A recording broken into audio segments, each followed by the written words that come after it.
This week on Hanging with Herky, we are doing the White River Scenic Byway. Here we go.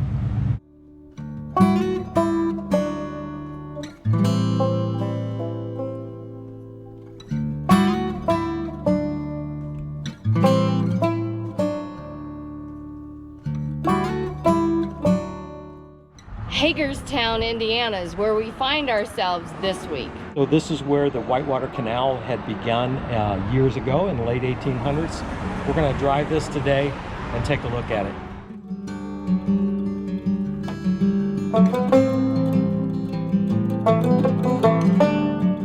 So how about this? Here in Hagerstown, Indiana, this lady sets up this nice little cart here on Main Street.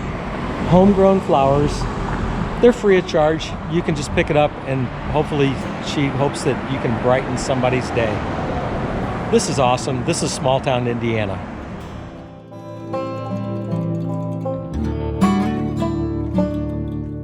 So unfortunately here in Hagerstown, there's a lot of things that are closed. So we understand that there was supposed to be a big celebration here today, and normally there's a parade and things like that. But it was closed because of the pandemic, and so most of the businesses just closed up and they're taking the day off. Unfortunately, another event that's going on here is they are roofing this place right here on Main Street, and they're using nail guns to do that. Herky is freaked out totally by these guns going off, so Nancy had to run back to the car and sit in the car and take Herky there because he is just having a panic attack. So unfortunately, we're going to cut our time short here and move on down the road, mainly because of these guns going off is just freaking Herky out. So anyway, it's a cute town. We can't wait to come back here someday.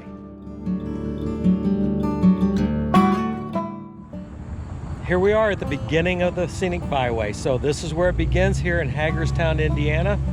This area is quite popular for a motorcycle ride. So we'll probably pick up a lot of background noise from motorcycles today, but other people out enjoying the Scenic Byway here outside of Hagerstown, Indiana. Fayette County Courthouse. And there's no town square. We're in Connersville, Indiana. It's just kind of just like a spot in the road here. And but I tell you, this courthouse looks a little different from any of the others we've seen. No Indiana limestone. Yeah, so we're going to take a look around at this place. I think it's pretty interesting, and there's a couple historic buildings we'll take a look at.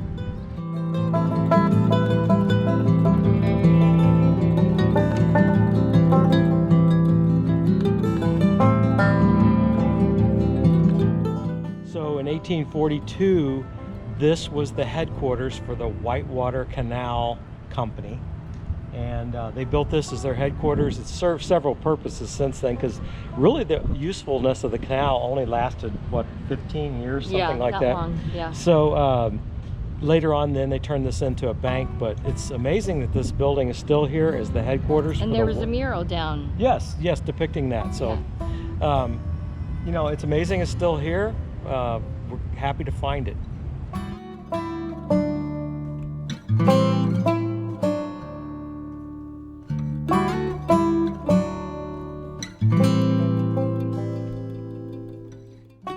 Bridge was built in 1884, moved to this spot in 1984 from the Glenwood area over the creek there. The Glenwood Creek, right, yes. Okay. So anyway, the Kennedy brothers and their business was in Rushville. But he would go where? So this, all the timbers on this bridge would come, he would make trips, take a railroad up to Michigan and look at timber and pick up white pine. So they would contract to the white pine in Michigan. By rail, it was hauled to Rushville, Indiana, which is about 30 miles from where we are right now. And there they would build it into beams and stuff like that. So the Kennedy brothers built a lot of covered bridges in the state of Indiana. In the 1800s. This is one of them. We're excited to take a look at that here at Roberts Park in Connersville, Indiana.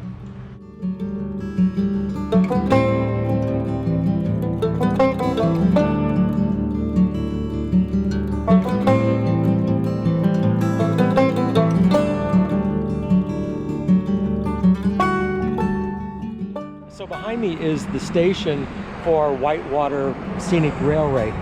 So you probably are wondering why you have not seen any of the canal. So what happened was when the canal was no longer in use, they took the towpath from the canal and laid track right on the towpath. So through this area would have been the canal, but later on they put it in the railways. So up that way is the canal house that you showed. Behind me is the courthouse. So anyway, interesting thing here. That's why you're not seeing anything on the canal.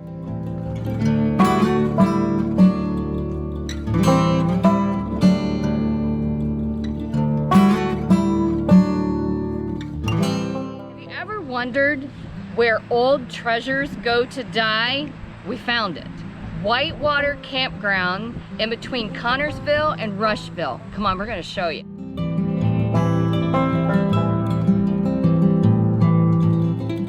We just talked to the owners of this place and they gave us permission to walk around a little bit. Man, they have quite the collection of quirky here, don't you think, hon? Oh, baby.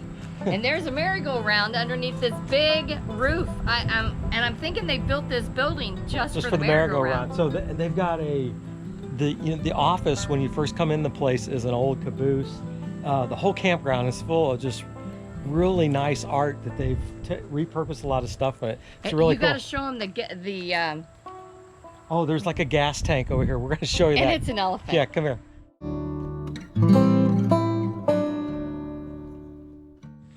I can't tell if this guy behind me is coming or going.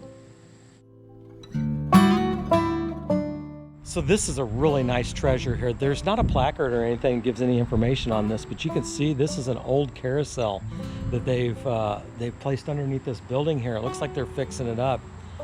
Really neat. Let's take a look at this. Now, if somebody was to ask me to describe this place, I would say that it's out of this world. All right, now they've opened the inside and now we get to see the really, really good stuff. Come on.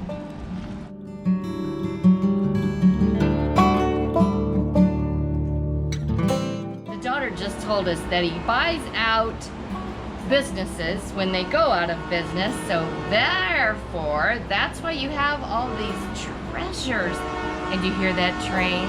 I'm sure Ed's gonna go outside and show you that train.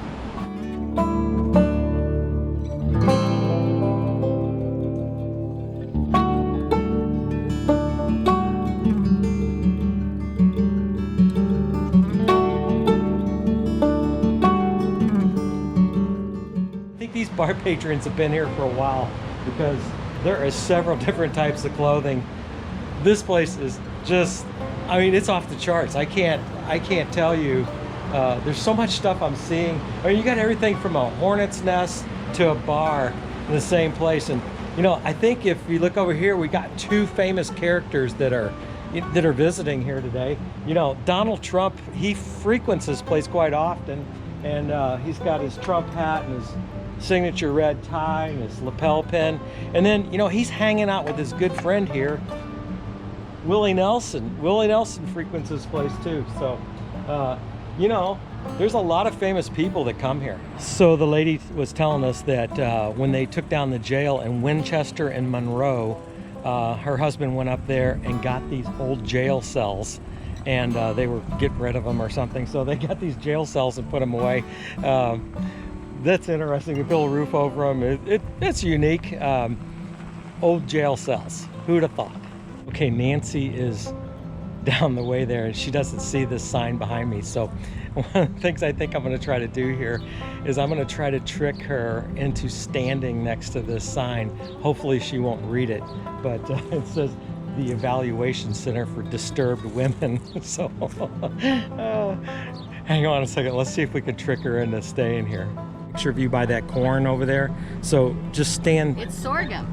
Yeah, oh, that's right, it's sorghum. Stand back, scoot back just a little bit. Back just a little, stand right there. All right, I think, okay, yeah, put your arms the other way. There you go, just like that. Yeah, all right, I got a good shot of that.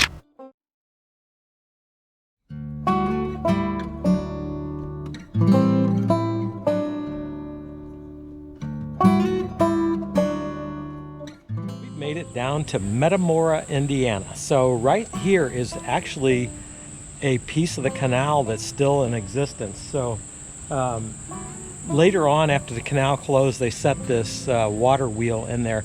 But what this would have been was a lock.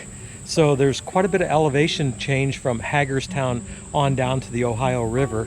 And we are really close to the Ohio River here. So what they've done here is they've created this canal here that helped the longboats lock down in elevation to the Ohio River.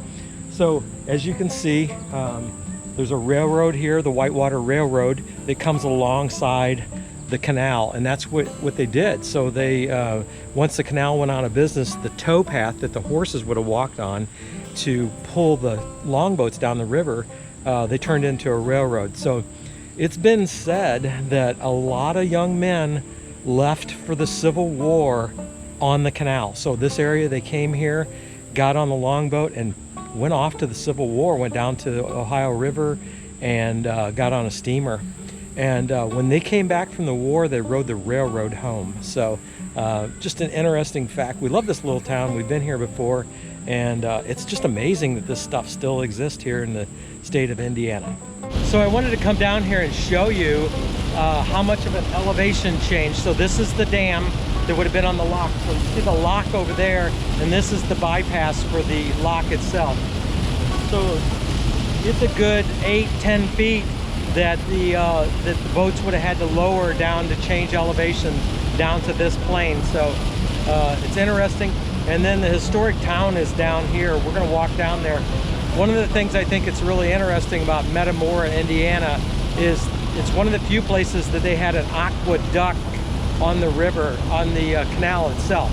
So there's actually a bridge of water that goes over another body of water, the White Lick, down here. So Nancy's up there looking in some shops, but I wanted to take you down here and take a look at this. They have a nice scenic railroad here, and I think it's getting ready to leave the station, so let's see what we can see.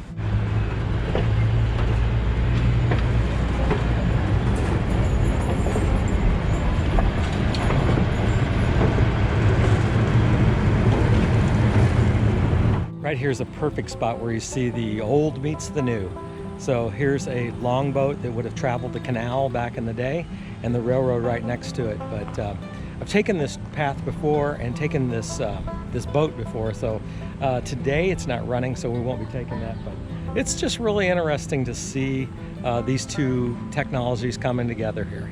So what I want to do is I'm going to walk down here, because there's a really interesting thing down here, is that this canal runs right along here, and it crosses over another body of water down here. I'll tell you more about that when I get down here, but you're going to see the technology that they used to use back in the day to actually cross other rivers. So let's go down there. All right, I hiked a 1/4 mile down here. So this is one of the things I wanted to show you. This is how the canal would have crossed another body of water. So in order to maintain the perfect level of water, you couldn't intermix in with the river or other creeks or anything like that, because then it would be subject to flooding and fluctuations in the water level. So when they would come to an area like this where they needed to go over another existing body of water, what they would do is they would build an aqueduct or a bridge.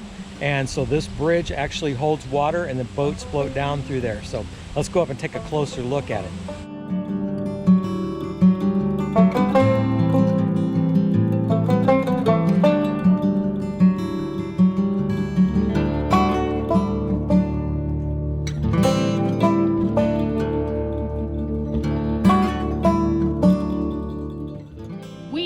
Are going to end our day right here outside the ice cream shop.